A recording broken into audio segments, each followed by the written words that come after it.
चलिए तो आ जाइए, अब हम नेक्स्ट चैप्टर करने वाले हैं रोटेशनल मोशन। तो अभी तक जितना फिजिक्स आपने पढ़ा उस फिजिक्स में आपका ऑब्जेक्ट सीधा सीधा जा रहा था घूमे बिना, और उसे कहा जाता है ट्रांसलेटरी मोशन। क्या कहते हैं उसे? Translatory motion. अब आपका ऑब्जेक्ट शक्तिमान बनेगा। तो शक्तिमान के कुछ एपिसोड अभी देखते हैं ना, ऐसा लगता है क्या दिखा देते हैं शक्तिमान वाले, कुछ भी दिखा देते और अपने कुछ भी देख के चीयर कर देते, शक्तिमान शक्तिमान, कुछ भी दिखा देते वो लोग। बोलो, बट अच्छी बात है, तब की सीरीज थी, उसमें ना एक दो लोग इतने इंस्पायर हो गए थे कि शक्तिमान बने, ऊपर से कूदे शक्तिमान ही बन गए। चलो कोई नहीं, छोड़ो। कौन कूदा था? आदर्श। चलो, okay, attention everyone. So here we start the chapter, the first concept of the chapter. ये चैप्टर में ना बहुत ज्यादा वेक्टर है और ये चैप्टर टेक्निकली बहुत साउंडेड है। ये चैप्टर टेक्निकली बहुत ज्यादा एडवांस्ड है, इसमें आपको बहुत ज्यादा वेक्टर्स के ऊपर काम करना है। पूरा चैप्टर वेक्टर का ही है। We start with the topic called rigid body. तो रिजिड बॉडी मतलब ऐसा बॉडी जो डिफॉर्म नहीं होता है। अब उसको कितना भी फोर्स लगा लो, बॉडी डिफॉर्म नहीं होगा, तो उसे हम क्या कहेंगे? Rigid body. रियल में कोई बॉडी रिजिड नहीं होता है। आपको भले बॉडी रिजिड लगे, बट आप जब बहुत एक्सट्रीम फोर्स दोगे तो बॉडी डिफॉर्म हो ही जाएगा। तो रिजिड बॉडी का मतलब क्या होता है बेटा? The rigid body is a body with a perfectly definite and unchanging shape. Shape कैसा होना चाहिए? अनचेंजिंग। अनचेंजिंग शेप का मतलब क्या? बॉडी के अंदर जो भी पार्टिकल्स है उनके बीच का डिस्टेंस चेंज नहीं होना चाहिए। इसका मतलब बॉडी डिफॉर्म नहीं होना चाहिए। अगर बॉडी डिफॉर्म होगा तो पार्टिकल के बीच का डिस्टेंस चेंज हो जाएगा। तो रिजिड बॉडी मतलब ऐसा बॉडी जिसके बीच में अंदर जो भी पार्टिकल है वो पार्टिकल के बीच का डिस्टेंस चेंज होना नहीं चाहिए। No real body is truly rigid since real body is always deform under the influence of the forces. तो आप ऐसा कह सकते हो कि रिजिड बॉडी का मतलब ऐसा बॉडी है जो डिफॉर्म नहीं होता है, नॉन डिफॉर्मेबल बॉडी। चलो, what kind of the motion can a rigid body have? तो rigid body can have three types of motion. पहला होता है बेटा ट्रांसलेटरी मोशन। सपोज मान लीजिए आपके पास एक स्लोप है, यहां से आपने एक ऐसे ब्लॉक को छोड़ दिया, block will slide down, and if you check then every particle of this block will have a same velocity. Yes और no? Every particle of the block will have a same velocity. तो इससे क्या कहते हैं हम? Translatory motion कहते हैं, जहां पे हर एक पार्टिकल का वेलोसिटी कैसा होता है? सेम होता है। See this. In pure translatory motion at any instant of time, all particle of the body have same velocity. What is it called? Translatory motion. What another one? Rolling motion. अब इसको समझना बेटा। Suppose आप इसी slope के ऊपर से एक स्फीयर को अगर आप छोड़ दो, what will happen? Sphere will roll down. Sphere will roll down. तो if you see, every particle will have this velocity. पूरा का पूरा स्फीयर आगे तो आना ही है, और ये स्फीयर घूमते घूमते आगे आएगा। तो अगर आप इसके वेलोसिटी के डायरेक्शन देखो तो मोशन कैसा हो गया? सर्कुलर। सर्कुलर मोशन में वेलोसिटी कहाँ होता है? In the direction of tangent. मतलब यहां जो particle, if I consider this particular circle, right, तो जो पार्टिकल यहां पे होगा उसका वेलोसिटी ऐसे होगा, जो पार्टिकल यहां पे होगा उसका वेलोसिटी ऐसे होगा, जो पार्टिकल यहां पे होगा उसका वेलोसिटी ऐसे होगा। मतलब यहां पे क्या हो रहा है? यहां पे हर एक पार्टिकल के पास लीनियर वेलोसिटी तो है, बिकॉज पूरा का पूरा बॉडी कहां आ रहा है? नीचे तो आ ही रहा है, बट साथ में उनके पास कोई और भी मोशन है, एंड बिकॉज ऑफ दैट उनका वेलोसिटी हर एक का अलग अलग डायरेक्शन में जा रहा है। And you will find that in the latter part of the chapter कि ये हर एक का वेलोसिटी का वैल्यू भी अलग अलग होगा। तो यहां पे जो रोलिंग मोशन है ना, रोलिंग मोशन में दो चीजें साथ में हो रही है। एक ट्रांसलेटरी मोशन, क्योंकि पूरा बॉडी नीचे तो आ ही रहा है ना, आ रहा है कि नहीं आ रहा है, और साथ में क्या हो रहा है? रोटेशन हो रहा है। क्या हो रहा है? साथ में रोटेशन। तो ट्रांसलेटरी दो चीजों का कॉम्बिनेशन होता है। रोलिंग मोशन दो चीजों का कॉम्बिनेशन होता है, translatory and rotatory. Let's see, in rotation about the fix body, rotation of the rigid body about a fix axis, every particle of the body moves in a circle which lies in a plane perpendicular to the axis and has its center on the axis। वहां पे एक और motion लिखा गया है, कौन सा motion है वो? रोटेशनल। मैं इसको यहां से निकाल देता हूं, मैंने वो देखा ही नहीं कि मैंने उधर ही रखा है ऊपर, मुझे लगा नेक्स्ट स्लाइड में होगा। Okay, let's see. तो बेटा ये कौन सा मोशन है आपका? रोलिंग। और रोलिंग मोशन में क्या क्या होता है बेटा? Translatory plus rotation. Now what about pure rotational motion? Can you see any motion as a pure rotational inside the class? पंखा घूम रहा है. It is a pure rotational motion. और पंखे का जो पाइप है ना वो उसका एक्सिस है. पंखे का पाइप क्या है? उसका एक्सिस है. राइट ये पंखा भी घूम रहा है. देखो ये मोशन भी कैसा है? रोटेटरी. और उसका एक्सिस क्या है? ये वाला. राइट तो in rotational motion what happen? In rotational motion अगर मान लो बेटा आपके पास एक स्फीयर है और इस स्फीयर को आपने ऐसे क्लैंप कर दिया. क्लैंप कर दिया मतलब अब ये स्फीयर आगे पीछे नहीं जा सकता है, बट ये स्फीयर घूम तो सकता है. हाँ क्या ना? तो यहां पे बॉडी का अगर आप कोई एक्सिस को फिक्स कर दोगे, देखो यहां पे एक्सिस फिक्स नहीं है, यहां पे आपका एक्सिस भी क्या आ रहा है? साथ साथ में नीचे आ रहा है. आगे ना? बट अगर आप एक्सिस को फिक्स कर दो then body can only perform rotational motion. Right तो body can only perform which motion? rotational motion. So what happen in rotational motion?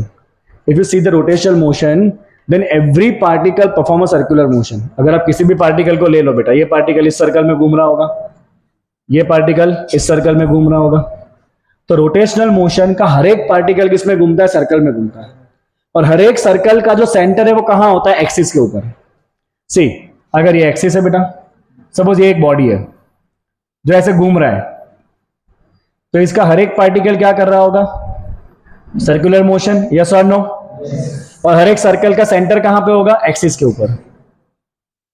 हर एक पार्टिकल का सर्कल का सेंटर कहां पे होगा? एक्सिस के ऊपर होगा. तो यहां पे हमने एक्सिस को क्या कर दिया? फिक्स कर दिया है. एक्सिस अगर आप फिक्स कर दोगे बेटा तो फिर बॉडी खाली रोटेट कर सकता है, आगे पीछे नहीं जा सकता है. तो ये तीसरे टाइप का मोशन हो गया, वो क्या है? रोटेशनल मोशन है. राइट तो रोटेशनल मोशन में हर एक पार्टिकल सर्कुलर मोशन करता है. रोटेशनल मोशन में हर एक पार्टिकल क्या करता है? सर्कुलर मोशन करता है. और हर एक सर्कल का सेंटर कहां पे होता है? एक्सिस पे. इतना समझ आ गया? तीन टाइप का motion, translatory, rolling and rotatory. आपको पूरा चैप्टर इसके बारे में करना है, रोटेटरी मोशन. और लास्ट में इसका एक दो टॉपिक दिया हुआ है. ट्रांसलेटरी मोशन अभी तक आप सीख चुके हो न्यूटन्स लॉ ऑफ मोशन में, वर्क एनर्जी पावर में. चलते आगे. स्पिनिंग टॉप, बमर्दो फेरोगे तो बमर्दो देखा बमर्दा कैसे घूमता है? क्या कहते हैं बमर्दे को? टॉप ने हिंदी में लट्टू. हाँ लट्टू कभी देखा है तुमने? देखा है, घुमाया भी होगा लट्टू. मैं ना मेरी पूरी लाइफ में फैंटेसी रही है हाथ जली लेने की. मैं कभी होता ही नहीं है, मैं कभी होता ही नहीं हाथ जली. और ना हमारे यहाँ पे जब लट्टू खेला जाता था ना, देखो हमारे यहाँ पे लट्टू कैसे खेला जाता था पता है? मतलब बहुत सारे लट्टू रखे जाते थे, तो उसको मार के ना उसको बाहर निकालने का, ये एक गेम ना. और जिसका नहीं निकलता ना बाहर, फिर उसको गिच्चे पड़ता है. फिर नया लट्टू बेचारा आता है, 2 दिन के अंदर तो ऐसा हो जाता है पूरा एकदम कुबड़ा हो जाता है, मार खा के बेचारा. इतना दिल पे लगता था. तो 5 रुपए का लट्टू को भी मार पड़ती थी ना, तो ऐसा लगता है कोई मुझे मार रहा है. ऐसा लगता था मुझे मार ले, इसको मत मार, इसको छोड़ दे. देखो चलो, तो लट्टू बेटा ऐसे घूमता है. ये लट्टू है, आइसक्रीम. ये आपका फिक्स पॉइंट है बेटा. एक्सिस ऐसे होगा. अगर आप लट्टू को देखोगे ना, तो लट्टू स्टार्टिंग में ऐसे ऐसे घूमेगा एक ही जगह पे, फिर वो ऐसे थोड़ा होने लगे, और फाइनली गया. ऐसे ही होता है ना. तो फिर मतलब इसका जो एक्सिस है ना बेटा, सुनो, ये लट्टू का जो एक्सिस है वो एक कोन बनाएगा. ये लट्टू का जो एक्सिस है वो क्या बनाएगा? एक कोन बनाएगा. मतलब इसका एक्सिस जो ना वैसे घूमेगा. क्या कह रहा है? आवाज नहीं आता है तो ध्यान से सुनना. हमारे लट्टू में से तो आवाज भी आता था. तो देखो बेटा इसे क्या कहते हैं? ये जो मोशन हो रहा है ना, सुनो, यहाँ पे जो इसका एक्सिस है ना, वो एक्सिस एक कोन बना रहा है. ये एक्सिस क्या कर रहा है? कोन बना रहा है. राइट और इस मोशन को कहते हैं प्रिसिशन. क्या कहते हैं इसे? प्रिसिशन. देखो मूवमेंट ऑफ द एक्सिस, किसका मूवमेंट? एक्सिस का. Of the top around the vertical. Axis move हो रही है ऐसे, राइट, तो उसे क्या कहते हैं? प्रिसिशन कहते हैं. Can you understand this? कौन फोन कर रहा है मुझे बार बार? फोन नहीं करने का, रुको 1 मिनट, लट्टू नहीं दिख रहा है, अब दिखा, चलो ओके। एक और एग्जांपल दे सकते हैं प्रिसिशन मोशन का। ये फैन को देखो, अभी इसका एक्सिस फिक्स है कि नहीं? ले, अब देख, axis is moving, axis is moving, yes और no? That is also precision. अगर ऐसे कैसे घूमता रहा तो एक्सिस फिक्स है, तो जैसे आप ऑसिलेट करोगे तो एक्सिस घूमेगा, तो उसे क्या कहते हैं हम? Precision motion. आप इस फैन के अंदर भी समझ सकते हो। चलो देखो, the motion of the rigid body which is not pivoted or fixed in some way is either pure translatory or a combination of translatory and rotatory. अगर आप रिजिड बॉडी का कोई भी एक एक्सिस या पॉइंट को फिक्स नहीं करोगे, फिक्स नहीं करा है तो बॉडी आगे पीछे जाएगा, मतलब ट्रांसलेटरी। आगे पीछे जाते वक्त घूमते घूमते भी जा सकता है, मतलब रोलिंग। बट अगर आप उसका एक पॉइंट फिक्स कर दो या अगर आप उसका एक्सिस फिक्स कर दो तो फिर खाली वो क्या करेगा? रोटेशन ही करेगा। Okay, the motion of the rigid body which is pivoted, जो रिजिड बॉडी को आप पाइवोट कर दोगे, पाइवोट मतलब एक पॉइंट को फिक्स कर दो या एक एक्सिस को फिक्स कर दो, in some way is always rotation. You understand this? Okay, तो रोटेशन एंड रोलिंग में फर्क है। रोलिंग मतलब घूमते घूमते आगे बढ़ना, रोटेशन मतलब एक ही जगह पे घूमना। अंडरस्टूड? चलो आगे बढ़ते बेटा। Centre of mass. Now we are talking about rigid body. Rigid body means so many masses together. अभी तक आपने जो न्यूटन्स लॉ पढ़ा है ना, उसमें एक्सटेंडेड बॉडी था, ब्लॉक था या मास था, कुछ भी था, वो ट्रांसलेटरी मोशन कर रहा था। और ट्रांसलेटरी मोशन में हर एक पार्टिकल का वेलोसिटी सेम होता है कि नहीं? जो भी हमने देखा ना, ट्रांसलेटरी में सबका वेलोसिटी क्या होता है? सेम होता है। मतलब वहां पे ना हमें ये नहीं देखना है कि कौन सा पार्टिकल कैसे मोशन कर रहा है, बिकॉज सबका मोशन एक ही जैसा है। But when it comes to rotation, we have just seen rotation के अंदर अलग अलग पार्टिकल का वेलोसिटी अलग अलग होता है। So you can consider the rigid body as extended object. क्या कह सकते बेटा इसे हम? Extended object. और you can call it combination of point masses. What you can say? You can say it is combination of point masses. Combination of point masses. Right? Okay? तो कोई भी रिजिड बॉडी को आप assume कर सकते हो कि उसके अंदर बहुत सारे छोटे छोटे मासेस का कॉम्बिनेशन है। राइट? अब यहां पे अब क्या हर एक इंडिविजुअल पार्टिकल की मोशन को स्टडी करोगे? नहीं ना, क्योंकि रिजिड बॉडी में तो इनफाइनाइट पार्टिकल होंगे, तो हर एक को पकड़ पकड़ के स्टडी करने जाएंगे तो मुश्किल हो जाएगा। तो हम क्या करेंगे? हम एक सेंटर ऑफ मास निकालेंगे। क्या निकालेंगे? Centre of mass. We will find the centre of mass. Right? Centre of mass, हमारे बॉडी का सेंटर ऑफ मास कहां होता है? हमारे बॉडी का सेंटर ऑफ मास कहां होता है? नाभि। नाभि हमारे बॉडी का सेंटर ऑफ मास होता है। राइट? रामायण देखिए ना, रामायण में रावण को कहां मारा गया था? लास्ट में उसके नाभि में। That's the center of mass of our body. And you will not believe this कि एंशियंट टाइम में सारे रोग का उपचार नाभि से करा जाता था। नाभि के अंदर ही कुछ ना कुछ दवाइयां डाली जाती थी और सारी बीमारियां ठीक हो जाती थी। बच्चा जब पैदा भी होता है ना तो अपनी माँ के साथ ये नाभि से ही जुड़ा होता है। तो this is the centre of mass of our body. इसी तरह से हर एक ऑब्जेक्ट का सेंटर ऑफ मास होता है। हर एक ऑब्जेक्ट का सेंटर ऑफ मास होता है। Right? So we will learn about the centre of mass. चलो इसका सिंपल सा एक फॉर्मूला है। सो लेट अस से बेटा कि ये आपका एक्सिस है। सुनो प्लीज, सबका ध्यान यहाँ पे। We will talk in 1 dimension first and then we will go in 2 dimension. Suppose बेटा ये आपका एक्सिस है। उधर क्यों जा रहा है आज ये? ओके, लेट्स से बेटा कि ये आपका एक्सिस है। सेट से एक्स एक्सिस, ये आपका ओरिजिन है। राइट? 0। एक मास यहां पर है रिजिड बॉडी का, let's say it is m1। एक मास यहां पर है रिजिड बॉडी का, let's say it is m2। एक मास यहां पर है रिजिड बॉडी का, let's say it is m3। m1 मास का डिस्टेंस है सपोज x1, m2 मास का डिस्टेंस है बेटा x2 एंड m3 मास का डिस्टेंस है x3।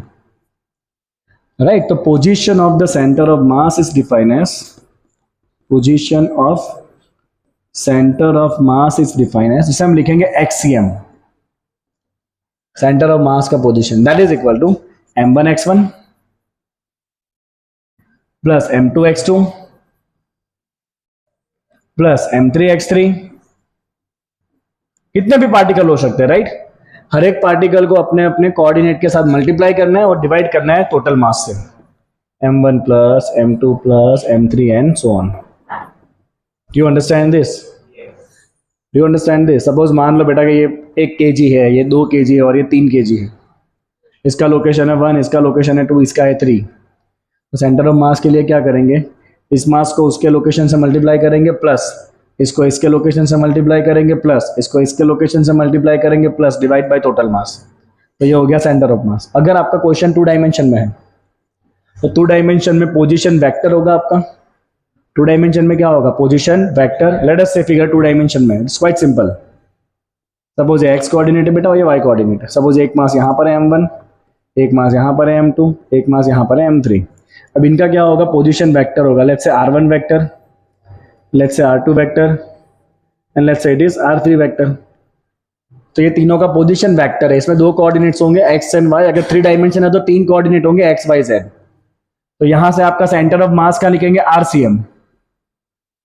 क्या लिखेंगे बेटा, m1 इंटू r1।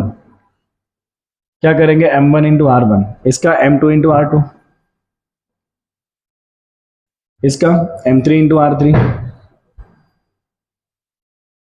जितने भी है सबको मल्टीप्लाई करके क्या करना है, divide by total mass, m1 plus m3 and so on. तो इसमें आपके 2 कोऑर्डिनेट आ जाएंगे, x भी आएगा और y भी आएगा। तो अगर मुझे खाली x कोऑर्डिनेट लिखना तो आई will right x of centre of मास। उसमें हम क्या लेंगे बेटा, m1 x1 सबके x कोऑर्डिनेट लेंगे, m2 x2 divide by m1 plus m2 plus so on.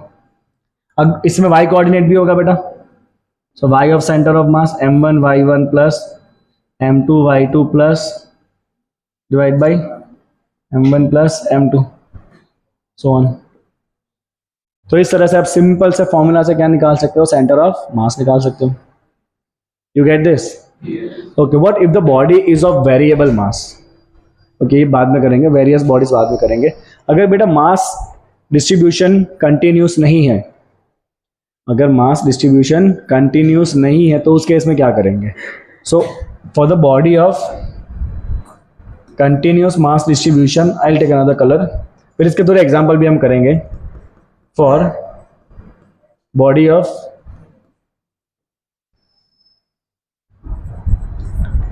The mass distribution, अगर बॉडी का कुछ मास डिस्ट्रीब्यूशन दिया बेटा तो उसका सेंटर ऑफ मास हम निकालेंगे, उसका सेंटर ऑफ मास हम निकालेंगे इंटीग्रेट करके। क्या करेंगे हम उसको, इंटीग्रेट करेंगे। तो वहां पे ना आपको एक मास का इक्वेशन दिया होगा, कुछ ना कुछ आपको वहां पे मास का कुछ ना कुछ इक्वेशन दिया होगा थोड़ी देर के बाद, बेटा ना थोड़ी देर के बाद।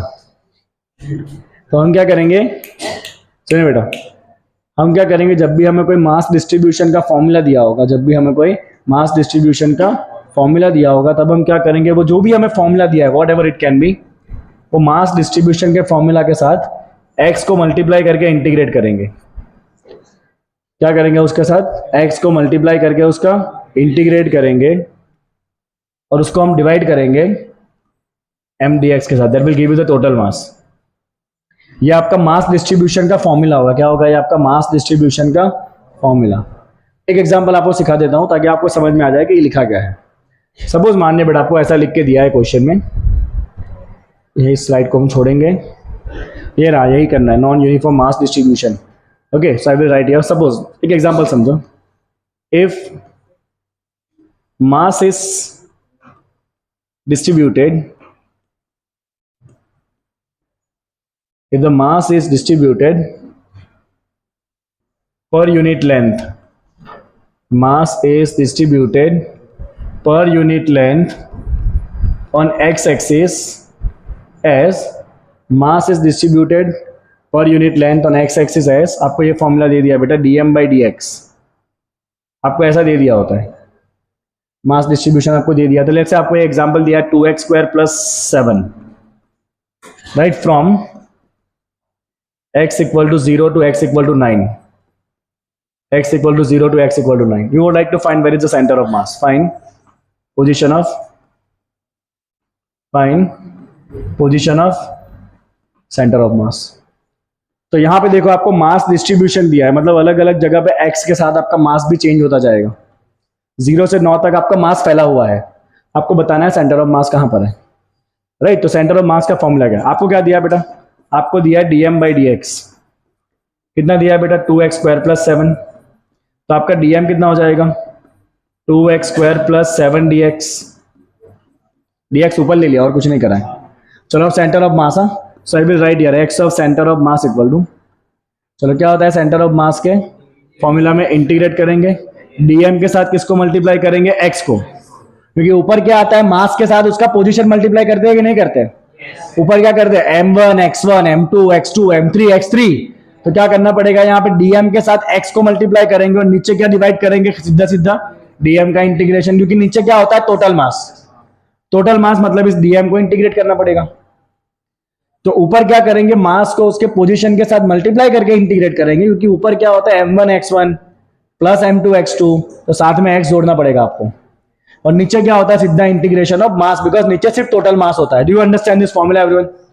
एकदम क्लियर है फॉर्मूला सबको, श्योर एकदम, बहुत बढ़िया। चलो तो यहाँ पे फॉर्मूला रखो, चलो dm क्या है बेटा आपका, 2x square plus 7 into x, और साथ में क्या dx है, मैं भूल जाता हूँ कि व्हाइट बोर्ड नहीं है। चलो तो ये चलो आपका dm क्या है बेटा, यहां पे लिखता हूं dx, ये आपका dm है, उसके साथ क्या जोड़ना है आपको, इंटू एक्स, नीचे डिवाइड क्या करना है बेटा, इंटीग्रेशन ऑफ खाली dm। Can you understand this? तो यहां पे dm के साथ x इंटू करना है, नीचे खाली dm रखना है। चलो अब इसको इंटीग्रेट करते हैं बेटा, पहले आपको x अंदर मल्टीप्लाई कर देना है, क्या हो जाएगा, अंदर मल्टीप्लाई करते हैं 2x cube plus 7x dx, और नीचे क्या हो जाएगा बेटा, integration of 2x square plus 7 dx। Can you understand this? Formula समझो बेटा, फॉर्मूला में ऊपर क्या आता है, m1 x1 m2 x2, तो ऊपर क्या करेंगे, dm के साथ x को इंटू करके इंटीग्रेशन करेंगे और नीचे खाली dm को इंटीग्रेशन करेंगे। चलो अब बारी है इंटीग्रेट करने की, 2 as it is x raise to 4/4, 7 as it is x square by 2। Limit क्या है बेटा, 0 से 9, क्योंकि मास कहां से कहां है, 0 से 9, divide by 2 as it is x cube by 3, 7 as it is x आ जाएगा, लिमिट क्या है बेटा, 0 से 9, इंटीग्रेट किया सिंपली। चलो अपर लिमिट डालो बेटा, 2/4 क्या हो जाएगा, 1/2, 9 रेज टू 4, 7/2, 9 स्क्वायर, अपर लिमिट रख दिया 9, लोअर लिमिट 0 है, उसको छोड़ दो, नीचे जाओ। चलो 2/3, 9 क्यूब, 7 इंटू 9, x एक ही बार है ना नीचे, तो 7 इंटू 9, 9 रेज टू 4 करो, कितना आ रहा है बेटा, 9 रेज टू 4 करो, ऊपर का आंसर फाइंड करो कितना आ रहा है, विल फाइंड आउट इसका सेंटर ऑफ मास कहां पर है। 9 raise to 4, 81 into 9, 81 into 81 divide by 2,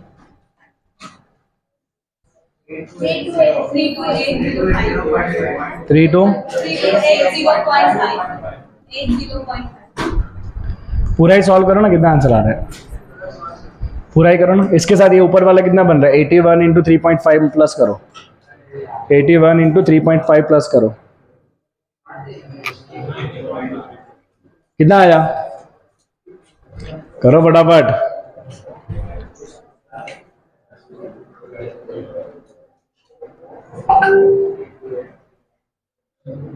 हो गया, ऊपर न्यूमेरेटर कितना बना टोटल,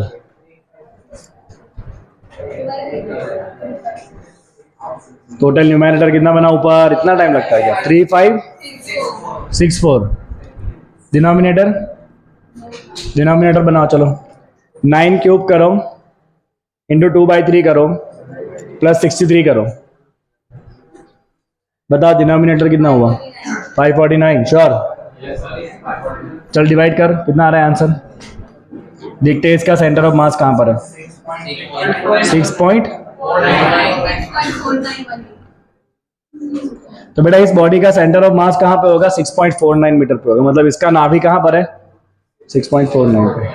तो ये आपको वेरिएबल मास का एग्जांपल दिया बेटा। किसका एग्जांपल दिया? वेरिएबल मास का। तो आपको इस तरह से सॉल्व करना है एंट्रेंस के लिए, बोर्ड में भी इसका क्वेश्चन आ सकता है, राइट। तो चलो get back to this particular slide again.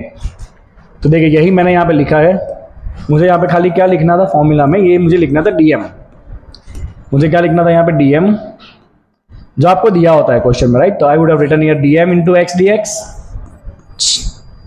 DM into x, you can directly write dm into x, और यहाँ पे क्या होगा? Directly integration of dm, right. तो ऊपर क्या करेंगे? डीएम इंटू एक्स करके इंटीग्रेट करेंगे, और नीचे खाली डीएम को इंटीग्रेट करेंगे, जो मैंने आपको एग्जांपल सिखाया अभी।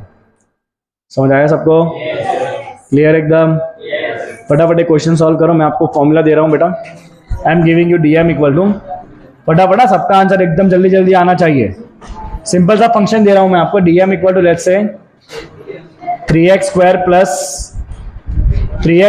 प्लस 2x, एंड x का वैल्यू है बेटा 0 से 2।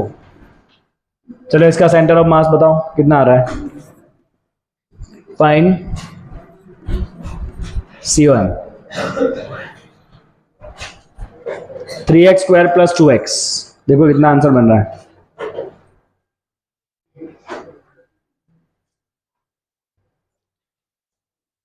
राइट एवरीवन, चलिए सब लोग आंसर बनाइए। कितना आंसर बन रहा है सबका?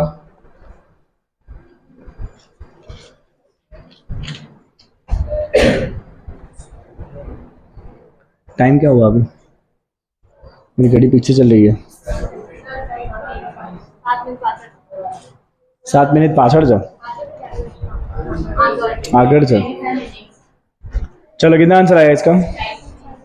तुमको क्या चाहिए? साइड चाहिए? लो लिखो। ऊपर में क्या करेंगे? x को मल्टीप्लाई करके इंटीग्रेट करेंगे। ऊपर क्या करेंगे? x मल्टीप्लाई करके इंटीग्रेट करेंगे, और नीचे डायरेक्टली इसे इंटीग्रेट करेंगे, और लिमिट क्या डालेंगे? 0 से 2। ऊपर x मल्टीप्लाई करके इंटीग्रेट करना है,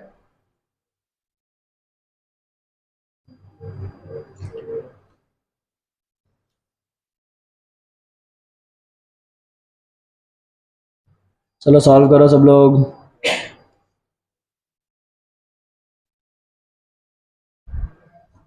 चलिए चलिए चलिए फटाफट, लाया कोई आंसर?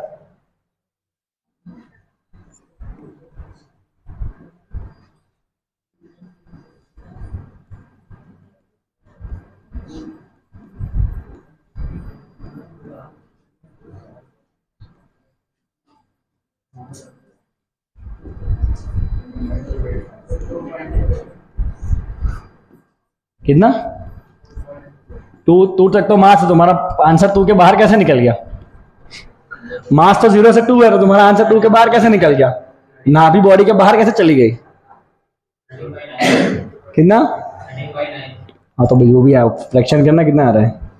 चलो इसको integrate 3 into x raise to 4/4, 2 into x cube by 3, denominator 3 into x cube by 3 plus 2 into x square by 2। Limit डाल देना 0 से 2 डाल दो, आंसर आ जाएगा आपका।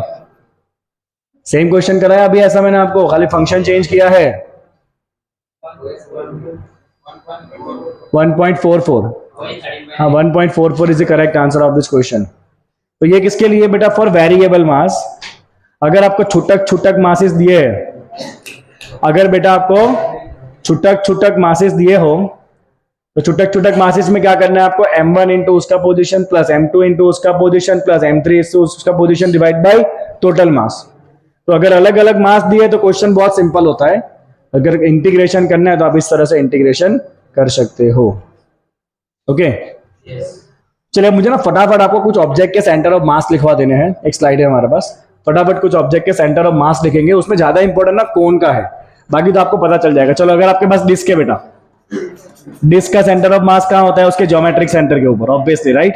अगर आपके पास रिंग है बेटा, क्या है आपके पास? रिंग। तो रिंग का सेंटर ऑफ मास बॉडी के बाहर होगा, यहां पे इस सेंटर के ऊपर, आगे ना।